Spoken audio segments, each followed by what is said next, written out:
Hormuz প্রণালী খুলে দেওয়ার সময়সীমা ঘনিয়ে আসার সঙ্গে সঙ্গে ইরানকে আবারও কঠোর হুমকি দিয়েছেন মার্কিন প্রেসিডেন্ট ডোনাল্ড ট্রাম্প। নিজের সামাজিক মাধ্যম ট্রুথ সোশ্যালে দেয়া এক পোস্টে তিনি সতর্ক করে বলেছেন, আজ রাতে একটি সভ্যতার মৃত্যু হবে। ট্রাম্প তার পোস্টে লিখেছেন, আজ রাতে একটি সভ্যতার মৃত্যু হবে যা আর কখনোই ফিরে আসবে না।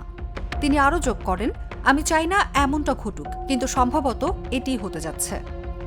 নায়াসিনামাইড ও স্যালিসাইলিক সমৃদ্ধ লিলি ফেস ওয়াশ যা ফেসের ডেড স্কিন সেল দূর করে দেয় দ্বিগুণ ফাস্টার ব্রাইটেনিং। এদিকে ইরানের ইসলামী বিপ্লবী গার্ড কর্পস এক বিবৃতিতে জানিয়েছে, যুক্তরাষ্ট্র যদি ইরানের নাগরিক বা অবকাঠামোগত লক্ষ্যবস্তুতে হামলা চালায় তবে তারা দ্বিধা ছাড়াই পাল্টা ব্যবস্থা নেবে।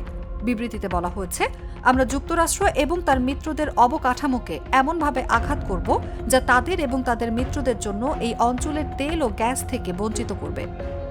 আইআরটিসি আরও জানিয়েছে, যদি মার্কিন সেনারা আমাদের রেড লাইন অমান্য করে তবে আমাদের প্রতিশোধ আঞ্চলিক সীমানার বাইরে বিস্তৃত হবে।